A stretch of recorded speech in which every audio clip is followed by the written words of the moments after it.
Alright YouTube, I'm here today because I broke this chair and all I got is this Hobart Stickmate. It's a cheap little welder and I'm going to see if I can put it back together. It broke in two places. That mount right there and that mount right there. That's some pretty thin gauge stuff right there. I've never welded anything that thin with a stick welder before. I actually do have a flux core MIG machine, but if all you had was the AC buzz box or the Hobart Stickmate, you know, it'd be a challenge. I don't know if it'll do it, but we're about to find out. Alright YouTube, so here I am. I got it all sanded up. It's clean on both that and that.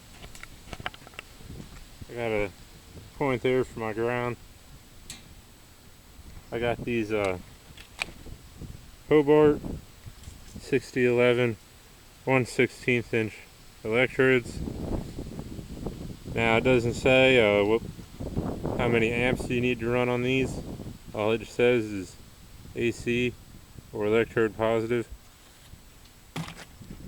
But I know that because right here it says weld 330 seconds between, I don't know, say about 40 to 90 for the 6010 and 6011.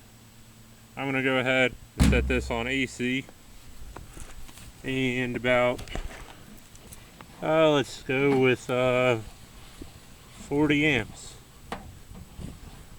Actually a little bit less than 40. That's pretty much turned all the way down.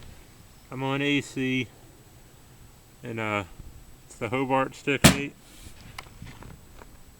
I set it on AC so that if you got a welder that only has AC and you want to fix a chair like this, might work for you.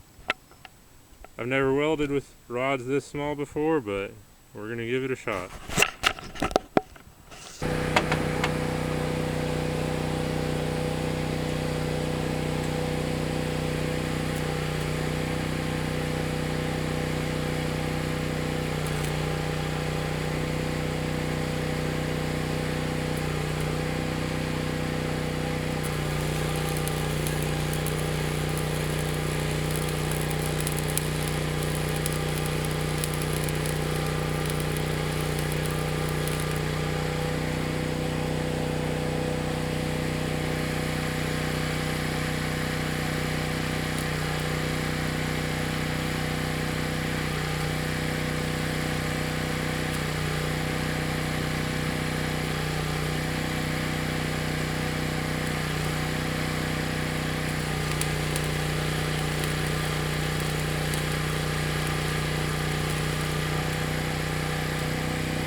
Alright YouTube, so I probably should have had that welder turned up to around 50 amps for the 1/16. That's my first time ever running that though. They didn't come out all that good, so I bumped it up to this 3/32 inch rod right here. I had to do that off camera though since my battery was dying.